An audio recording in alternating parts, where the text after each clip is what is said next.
রাঙ্গামাটি আসনে ভোটারদের ভাবনা। আর আমি হানার ব্যাপারে আমি আগেও না ছিলাম, এখনো নাতে আছি। আগামীকাল 12 ফেব্রুয়ারি অনুষ্ঠিত হতে যাচ্ছে বহুল কাঙ্ক্ষিত ত্রয়োদশ জাতীয় সংসদ নির্বাচন। আর এই নির্বাচনে 299 রাঙ্গামাটি আসন থেকে প্রতিদ্বন্দ্বিতা করবেন 7 জন প্রার্থী। 9 ফেব্রুয়ারি ছিল প্রার্থীদের প্রচারণার শেষ দিন। এদিন নির্বাচনকে ঘিরে কৌতূহলী জনগণের বিভিন্ন মতামত ভিডিওগ্রাফি করা হয়, যা আজ সাপ্তাহিক পার্বত্য কণ্ঠের দর্শকদের জন্য উন্মোচিত করা হলো। আজ নির্বাচনী প্রচারণার শেষ দিন। রাঙ্গামাটি আসনে আপনি কাকে এগিয়ে রাখবেন? আমাকে আসলে আপনার আজকে প্রচারণা দেখছিলাম দীপন দেওয়ানকে এগিয়ে থাকতে। তারপর তো এখন তো লাস্ট মিনিটের তো একটা কঠিন দিকে কি ঠিক আছে, এখন তো নতুন প্রজন্মের হাতে গিয়ে এখনও ওইটা কঠিন হয়ে দাঁড়াইছে। এখন কার পক্ষে এগিয়ে আসে এবং কার পক্ষে এগিয়ে নেই ওইটা কি বলা যাচ্ছে না। এখন তো মুখের ভাষায় দেখতেছি কাকে ভোট দেবে তা এখন মানুষ মুখ দিয়ে উচ্চারণ করতেছে না। তখন ওইটা তো আপনার সবার মুখে মুখে আছে ভিতরে। তা আপনি কি ভোট দিতে যাবেন? আমি ভোট দিতে যাব। আচ্ছা আচ্ছা, ঠিক আছে। তো নির্বাচনের পরিবেশ আপনার কি এমনি এবারের প্রচারণা কি উৎসবমুখর হয়েছে মনে হয়? অফিসে আছে তো উৎসব মুখে তো আছে আপনার। আচ্ছা আচ্ছা। আর যদি দীপেন দেওয়ান যদি এগিয়ে থাকে, ওনার নিকটতম প্রতিদ্বন্দ্বী কে হতে পারে বলে মনে করেন? ওইরকম কাউকে এখনো ওইরকম প্রকাশ্য দেখা যাইতেছে না আপনার কি। আচ্ছা আচ্ছা আচ্ছা, ঠিক আছে। আপনাকে অসংখ্য ধন্যবাদ। আজ নির্বাচনী প্রচারণার শেষ দিন ছিল, আর দুদিন পরেই আসন্ন সংসদ নির্বাচন হতে যাচ্ছে। তো এই ব্যাপারে আপনারা কতটা আগ্রহী? আমরা সকলে অবগত আছি। আগামী 12 তারিখ 299 আসনের জাতীয় সংসদ নির্বাচন। দীর্ঘ 3টি নির্বাচন আমি ভোট দিতে পারি নাই। আমার পরিবার সহ পার্বত্য এলাকার আলেম সমাজ সহকারে আমরা ভোট কেন্দ্রে যাব। পাহাড়ি বাঙালির উত্তর পথে বাবু দীপেন দেওয়ানকে আমাদের সকলের পাহাড়ি বাঙালি সকলের ওনাকে ভোট দিয়ে জয়যুক্ত করবেন এবং তারেক রহমানের হাতকে শক্তিশালী করবেন। রাঙ্গামাটি 299 আসনে গত 17 দিন ধরে ব্যাপক প্রচারণা আমরা দেখেছি। তো আপনার দৃষ্টিতে রাঙ্গামাটিতে কোন প্রার্থী এগিয়ে আছে? আমার দৃষ্টিতে আমি বলবো দেশনেত্রী বেগম খালেদা জিয়ার, যার হাতে সর্বপ্রথম রাঙ্গামাটিতে ধানের শীষের প্রতীক উঠিয়ে দিয়েছেন। দেশনায়ক তারেক রহমান অনেক যাচাই বাছাই করে রাঙ্গামাটি 299 আসনে ধানের শীষের প্রার্থী অ্যাডভোকেট দীপেন দেওয়ানকে ধানের শীষের প্রতীক উঠিয়ে দিয়েছেন। ইনশাল্লাহ যেদিন থেকেই ওনার হাতে প্রতীক উঠে এসেছে সেদিন থেকেই জয় ধানের শীষের জোয়ার। আমরা তৃণমূলরা 17 বছর আন্দোলন সংগ্রামের ফসল ধানের শীষের প্রতীক। ইনশাল্লাহ আগামী 12 তারিখ বিজয়ের মালা দীপেন দেওয়ানকে পরে আমরা ঘরে ফিরবো এবং তারেক রহমানকে উপহার দিব রাঙ্গামাটি আসন। তো আপনার দৃষ্টিতে উনি কেন এগিয়ে আছেন? উনি দীর্ঘদিন যাবৎ তৃণমূল পর্যায় থেকে দল গুছিয়ে রেখেছে, দলের দুঃসময় হাল ধরেছে এবং কর্মীদের সমস্যায় হামলা মামলা জেলখানায় তিনি আগে কর্মীদের খোঁজখবর নিতে এগিয়ে গেছেন। তৃণমূল পর্যায়ে ওনাকেই চাই।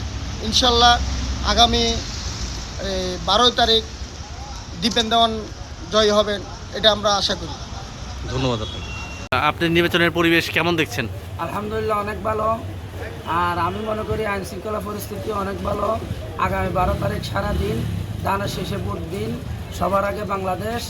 ইনশাআল্লাহ এই রাঙ্গামাটিকে উন্নয়নের জন্য আমাদের 299 আসনের যোগ্য প্রার্থী ন্যায় বিচারক জননেতা দীপেন দেওয়ানকে আমাদের ভোট দিয়ে জয়যুক্ত করা অত্যন্ত প্রয়োজন বলে মনে করি। সকলকে ধন্যবাদ। তো আপনি কি আগে কখনো এই ধরনের জাতীয় সংসদ নির্বাচনে ভোট দিয়েছেন কিনা? হ্যাঁ, এর আগে এরকম একটা ভোট দেওয়ার মন স্থির করেছিলাম, ভোট কেন্দ্রে গিয়েছিলাম, কিন্তু এই আওয়ামী লীগের দূষণের কারণে আজকে আমরা ভোট দিতে পারি নাই। 17 বছর ধরে আমরা ভোট কেন্দ্রে যাইতে পারি নাই। তারা মানুষের গণতান্ত্রিক অধিকার হরণ করেছে। ভোট কেন্দ্রে যদি এবারকার সুষ্ঠু নির্বাচন হয় তাহলে এবারকার আমরা ভোট কেন্দ্রে যাব, ভোট দেব। তো আপনি রাঙ্গামাটিতে কাকে এগিয়ে রাখবেন? এবারকার ভোটে 299 আসনে পাহাড়ি বাঙালির ঐক্যের প্রতীক অ্যাডভোকেট দীপেন দেওয়ানের পাল্লা দেখছি ভারী। ইনশাল্লাহ মনে হয় এবারকার ধানের শীষে জয় হবে এখানে। আপনি হা না ভোটের পক্ষে, এ ব্যাপারে আপনার মতামত কি? আসলে নার ব্যাপারে আমি কৌশল এক জিনিস, আর আমি হানার ব্যাপারে আমি আগেও না ছিলাম, এখনও নাতে আছি। কারণ আমি আমার ফেসবুক স্ট্যাটাসে অনেকবার পোস্ট করেছি, নার ভিতরে ষড়যন্ত্র লুকায়িত আছে। তবে কৌশল রাজনীতিক সেটা আলাদা বিষয়। কিন্তু আমি নার পক্ষে আছি, নার পক্ষেই থাকবো। আচ্ছা, তো আপনি সর্বশেষ কবে ভোট দিয়েছিলেন? ভোট দিয়েছিলেন এর আগে কখনো? আমার জীবন, আমি সত্য কথা যেটা, ভোট কেন্দ্রে গিয়ে একবার বলছে হুজুর সসম্মানে চলে যান, শুধু টাকা খরচ করে ভোট কেন্দ্রে যাওয়ার দরকার নাই। আওয়ামী লীগের গুন্ডা বাহিনীরা একসময় এভাবে আমাদেরকে বলতো যে টাকা খরচ করে ভোট কেন্দ্রে আসলে এটাও লস, সসম্মানে বাড়িতে চলে যান। এখন আমরা এমনও দেখছি আওয়ামী লীগের গুন্ডা বাহিনী বিএনপির প্রত্যেকটা বাড়ির সামনে বাঁশ দিয়ে ব্লক করে রেখেছে 2018 নির্বাচনে। হ্যাঁ, এবং আপনার 23-এর নির্বাচনে তো আমরা অংশগ্রহণই করি নাই। হ্যাঁ, মোটামুটি আমি ভোট দিতে পারি নাই আজ পর্যন্ত, দিতে গিয়েও হেনস্থ হয়েছি, আওয়ামী লীগের কাছে হেনস্থ হয়েছি ভোট দিতে গিয়ে। তো এখন এবারের নির্বাচনে আপনি কতটুকু কৌতূহল ফিল করছেন?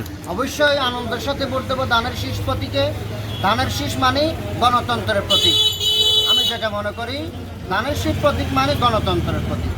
অতএব আমরা গণতন্ত্রের পক্ষ শক্তিকে অবশ্যই বিজয়ী করবো ইনশাল্লাহ। পুরো বাংলাদেশে, শুধু রাঙ্গামাটিতে নয়, পুরো বাংলাদেশে গণতন্ত্রের প্রতীক ধানের শীষ প্রতীকে আমি নিজেও ভোট দেবো, সকলকে আমি ভোট দেওয়ার জন্য বলছি, ধানের শীষ প্রতীকে সকলে ভোট দেবো। আপনি কি এর আগে কখনো এই ধরনের নির্বাচনে, জাতীয় নির্বাচনে ভোট দিয়েছেন কিনা? না, আমি এই ধরনের জাতীয় নির্বাচনে ভোট দিতে পারি নাই। ভোটই তো হয়নি, ভোট দেবো কাকে? তো এবারের নির্বাচনে আপনি কতটা আগ্রহী? জি, শতবর্ষ। নির্বাচনের পরিবেশ আপনার কাছে কেমন মনে হচ্ছে? এইবারে নির্বাচন অনেক ভালো, অনেক সুষ্ঠু হচ্ছে, এবং আইন শৃঙ্খলাও অনেক ভালো হচ্ছে, রাঙামাটির অবস্থা খুব ভালো হচ্ছে। তো 299 রাঙামাটি সংসদীয় আসনে আপনি এবারের নির্বাচনে কাকে এগিয়ে রাখবেন? অবশ্যই ধানের শীষ দীপন দেওয়ান। কী কারণে? যে উনি ভালো, উনি যোগ্য ব্যক্তি, ওনার মতো রাঙামাটিতে আর কোনো প্রার্থী নেই, উনি সবচেয়ে ভালো রাঙামাটি। আচ্ছা, ঠিক আছে। সব মিলিয়ে দীর্ঘ 18 বছর পর অন্তর্বর্তী সরকারের অধীনে একটি অবাধ, নিরপেক্ষ, সুষ্ঠু নির্বাচন অনুষ্ঠিত হতে যাচ্ছে। ফলাফলে জয় পরাজয় জারি হোক, তা মেনে নিয়ে দেশে একটি সুস্থ ধারার গণতান্ত্রিক রাজনীতি ফিরে আসবে, এটাই প্রত্যাশা সচেতন দেশপ্রেমিক ভোটারদের।